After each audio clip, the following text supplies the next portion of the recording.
नमस्कार, मैं हूं दीपाली राणा। आप देख रहे हैं योर मनी, पर्सनल फाइनेंस से जुड़ा हमारा स्पेशल शो जो हर रोज हम आपके लिए लेकर आते हैं ताकि आपकी मदद कर सकें आपके पोर्टफोलियो को बेहतर बनाने में। तो अगर आपके पास कोई भी क्वेश्चन है अपनी फाइनेंशियल प्लानिंग से जुड़ा हुआ तो आप अपने क्वेश्चन हमें भेज सकते हैं। yourmoney@nw18.com हमारी ईमेल आईडी है। इसके अलावा फेसबुक ट्विटर पर ये शो आप लाइव भी देख सकते हैं, वहाँ भी क्वेश्चन पोस्ट कर सकते हैं #AskAwaz yourmoney लिखकर। Email yourmoney@nw18.com। व्हाट्सएप नंबर है 7045220000। तो यह है तरीका इस शो में पार्टिसिपेट करने का। हमारे साथ हैं फिनसेफ इंडिया के फाउंडर और डायरेक्टर मिरन अग्रवाल। मिरन से आपकी तमाम क्वेरीज पर राय लेंगे। मिरन नमस्कार, स्वागत है आपका। लेकिन आज हम क्वेरीज लें उससे पहले, अब क्योंकि वेडिंग सीजन की शुरुआत इस हफ्ते से हो रही है और बहुत सारे लोग होते हैं जो कि वेडिंग के लिए लोन्स लेते हैं, अपनी वेडिंग को एक मेमोरेबल इवेंट बनाने के लिए कोई कसर नहीं छोड़ते हैं और किसी भी ड्रीम को पूरा करने के लिए पैसों की ज़रूरत तो पड़ती है ही।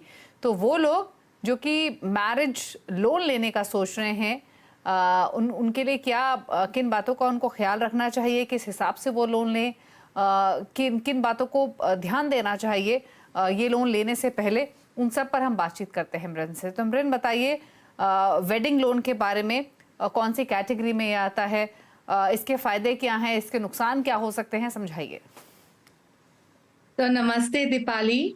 और हाँ हाँ, आपने बहुत अहम सब्जेक्ट आज चुना है। वेडिंग सीजन भी चल रहा है, तो ये जो मैरिज का जो लोन होता है ये एक तरह का पर्सनल लोन ही होता है।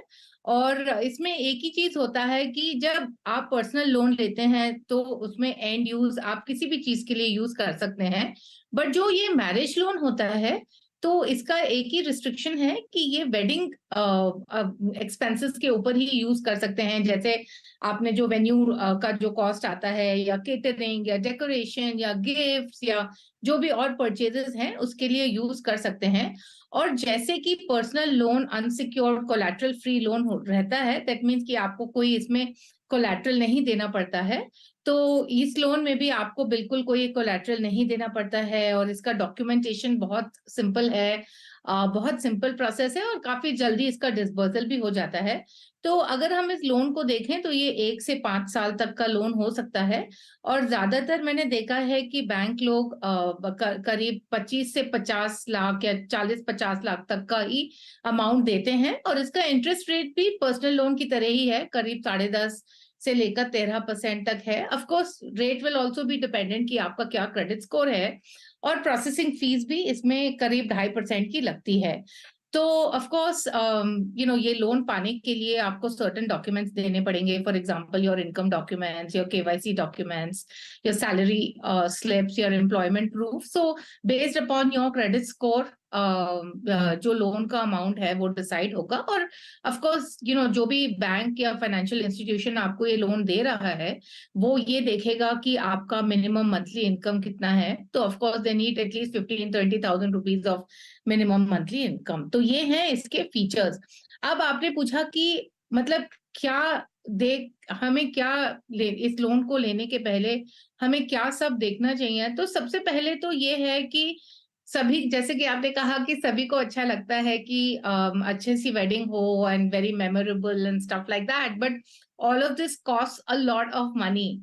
एंड थोड़ा हमें ये देखना पड़ेगा कि अगर हम लोन ले रहे हैं तो उस पर 10.5% का इंटरेस्ट लग रहा है। तो सर्टेनली जो इंटरेस्ट है वो कंपाउंड हो जाता है। तो सोच समझ के लें कि कितना लेना है। मैंने ज्यादातर देखा है कि जब लोग वेडिंग एक्सपेंसेस का बजट बनाते हैं तो नॉर्मली उनका एटलीस्ट 30-40% के ऊपर ही होता है उससे। तो थोड़ा सोच समझ के लें। और अपने जैसे कि मैंने पहले भी कहा है कि जो आपका टोटल ईएमआई है, मतलब अगर आप 100 रुपए कमा रहे हैं तो मेरा ये सजेशन है कि उस 30 रुपए तक ही आपकी ईएमआई हो। तो only limit your overall EMI, अगर आपके पास दूसरे लोन्स भी हैं तो limit your EMI to 30% of your take home. So I think this is very important कि अगर आप लोन ले भी रहे हैं तो इतना ही लीजिए ताकि वो ये 30% का लिमिट क्रॉस ना हो। और यही मेरी सलाह रहेगी। ओके अच्छा, तो चलिए ये तो बात हुई, लेकिन जैसे मृद ने कहा कि बहुत सोच समझ कर ये लोन ले, ध्यान में दें कि कितना इंटरेस्ट आपको लगेगा, कितना टेन्योर आपको रीपेमेंट के लिए मिलेगा और उसके हिसाब से ही लोन ले। क्योंकि अगर पेमेंट डेडलाइंस आप मीट नहीं कर पाते हैं तो फिर आप हैवी इंटरेस्ट भी पे करना पड़ सकता है। तो फ़ायदे भी हैं, नुकसान भी है। डिसिप्लिन तो हर लोन के साथ बहुत ज़रूरी है, लेकिन अब ऐसा नहीं है कि आप अपने सपनों को पूरा करने के साथ आपको कॉम्प्रोमाइज़ करने की ज़रूरत है। अब मैरिज लोन भी आपको मिलता है। क्या बारीकियां हैं, क्या डिटेल्स हैं, वो मृण ने आपको बताई। चलिए आगे बढ़ते हैं, अब सवाल जवाब के सिलसिले को करते हैं शुरू। और इनफैक्ट जो पहले कॉलर हैं वो नंद गोपाल तेलंगाना से हमारे साथ मौजूद हैं। नंद गोपाल जी नमस्कार, बताइए क्या सवाल है आपका। हाँ, hello, good evening madam. Good evening, बताइए सवाल। मैडम, मेरा एंड मेरा वाइफ और मदर का पोर्टफोलियो मैडम, दिस मेरा को I sent my this thing कोरी total 75% is core portfolio, consists of PPFS flexi cap, Kotak opportunities, Mirai focus fund. The rest of 25% Kotak emerging equities and DSP small cap, SBI small cap, Nasdaq 100, Mirai emerging blue chip. So मेरा question है that Mirai focus fund last 5 years में I mean 4 साल से मैं investment कर रहा हूँ। Recently I started a Mirai focus fund, but इसका performance compared to its peers and its benchmark अच्छा नहीं है madam. Should I continue with Mirai focus fund or replace with other fund? मैं ढूंढ भी लिया थोड़ा फ्रैंकलिन फ्लेक्सी कैप और वैल्यू डिस्कवरी फंड, इसमें थोड़ा वो रिप्लेस करके ले सकते हैं और कंटिन्यू करना मेरा फोकस फंड। मुझे एक बात बताइए, आपने एलोकेशन परसेंटेज तो लिखी है, बट टोटल कितना अमाउंट आप डाल रहे हैं? अभी तो 2 lakh madam, total 2 lakh investment ये 4 साल से डाल रहे हैं।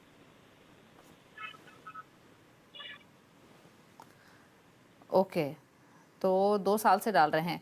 तो आपने सुना है इनके पास कुछ फंड्स हैं, एलोकेशन परसेंटेज भी इन्होंने मेंशन की हुई है। Mirae Asset focused, Parag Parikh flexi cap, Kotak equity opportunities, Kotak emerging equity, DSP small cap, Nasdaq 100 fund भी है, Franklin India flexi cap, ICICI pru value discovery के बारे में जानना चाहते हैं कि इनको ऐड करना चाहिए या फिर नहीं, एग्जिस्टिंग एलोकेशन का कैसा है, बताइए।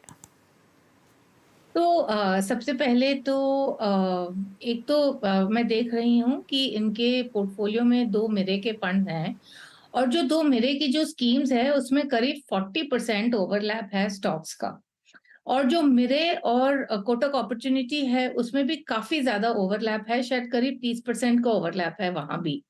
तो सबसे पहले तो जब हम डाइवर्सिफाई करते हैं, हम ऐसे डाइवर्सिफाई करते हैं that we get a different style of management, and also हमें ये ओवरलैप देखने की बहुत जरूरत है। अनफॉर्चुनेटली ये खुद से मतलब ये इंफॉर्मेशन इजीली अवेलेबल नहीं है कि हम किसी वेबसाइट में लॉग इन करके देख लें, and this is why you actually need an advisor. Now second thing, आपने कहा कि मेरे फोकस का परफॉर्मेंस अच्छा नहीं है, आप 4 साल से इन्वेस्ट कर रहे हैं, तो एक्चुअली क्या है कि आप एब्सोल्यूट रिटर्न देख रहे हैं।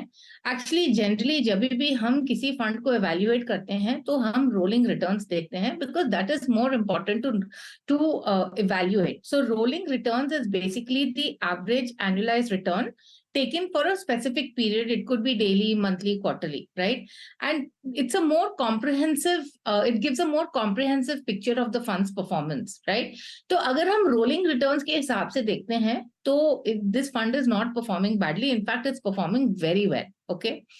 Now, very important, जो 4 साल एक्चुअली बहुत कम समय होता है, राइट?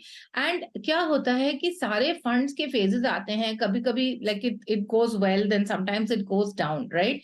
सो 4 साल बहुत छोटा पीरियड है ये जज करने के लिए कि दूसरा फंड इससे अच्छा कर रहा है, बिकॉज ये हर समय at every point in time you will see that some fund or the other is performing better, but that doesn't mean कि आप अपने फंड में से एग्जिट करके वो नए फंड में जाएं, राइट?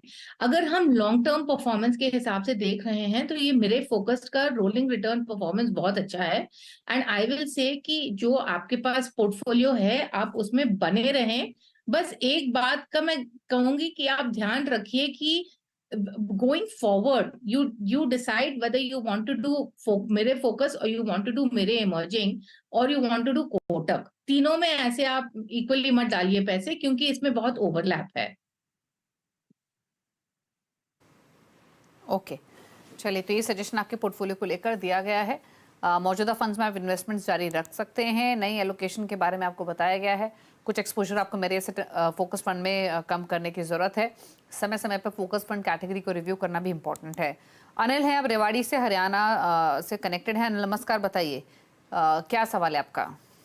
हाँ नमस्कार मैडम। मैडम मेरा ये 25,500 की SIP है पर मंथ की, और फिलहाल मेरा 3.5 लाख के आसपास का पोर्टफोलियो है। तो एक तो मेरा पोर्टफोलियो कैसा है, थोड़ा इसका रिव्यू करे, और एक मेरा 10 से 11 साल में 1 करोड़ का इसका टारगेट क्या मैं अचीव कर सकता हूँ या नहीं, और मेरे को 5,000 का SIP और मंथली इसमें ऐड करना है, तो मैं कौन से फंड में ऐड करूँ? ठीक है, तो सिंपल क्वेश्चन है इनका। 25,500 की SIP चल रही है, 2.25 लाख के आसपास की इनकी पोर्टफोलियो की वैल्यू है, और 10 साल में 1 करोड़ का टारगेट है। 5,000 की SIP बढ़ाएंगे तो 30,000 के आसपास की इनकी SIP हो जाएगी। एग्जिस्टिंग पोर्टफोलियो दिखाएं तो Parag Parikh flexi cap, SBI small cap में 5-5 हजार रुपए ये डाल रहे हैं। Axis small cap, Quant tax plan, PGM India mid cap, Mirae Asset large cap, इन चारों में 3-3 हजार। 1,500 रुपए महीना है मोतियार ओसवाल नेस्डेक 100 फंड में, और टाटा डिजिटल इंडिया में 2,000 रुपए महीना ये ऐड कर रहे हैं। क्या सजेशन रहेगा इनके पोर्टफोलियो पर? कुछ बदलाव करने हैं कि, और जो एग्जिस्टिंग और नए एलोकेशन की बात कर रहे हैं 5,000 पर मंथ, वो मौजूदा फंड्स में करें या कुछ नए फंड्स ऐड करें?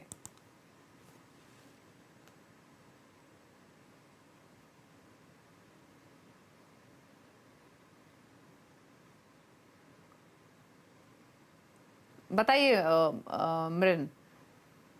हाँ, तो एक्चुअली इनका पोर्टफोलियो ठीक है, बट एक ही चीज है कि मैं ये जो टाटा डिजिटल फंड है इसके फेवर में नहीं हूँ, बिकॉज मैं जनरली किसी भी सेक्टर या थीमेटिक फंड के फेवर में इसीलिए नहीं हूँ क्योंकि कभी कभी ये थीम काम करती है और कभी कभी ये थीम काम नहीं करती है।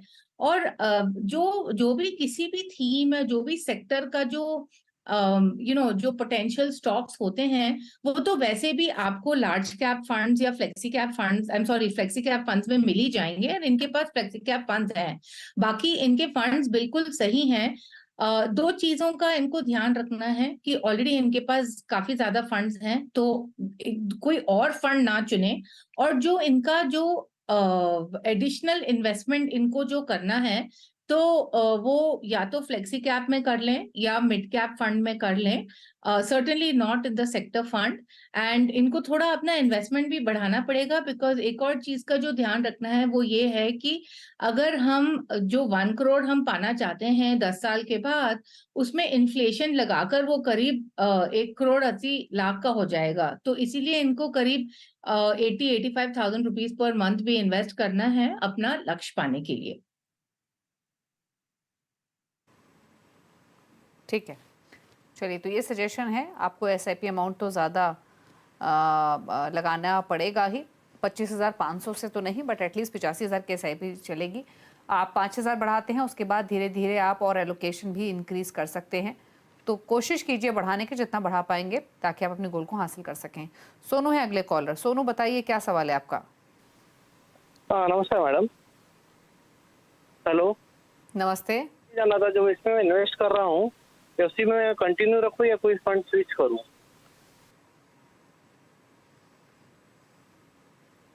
ओके, तो आप अभी कहाँ, आपका जो डिटेल्स हैं, आपके पास लगभग 9 फंड्स हैं आपके पास पोर्टफोलियो में, करेक्ट? कितना पैसा डाल रहे हैं आप इन सभी फंड्स में? टोटल 8,500 डाल रहा हूँ।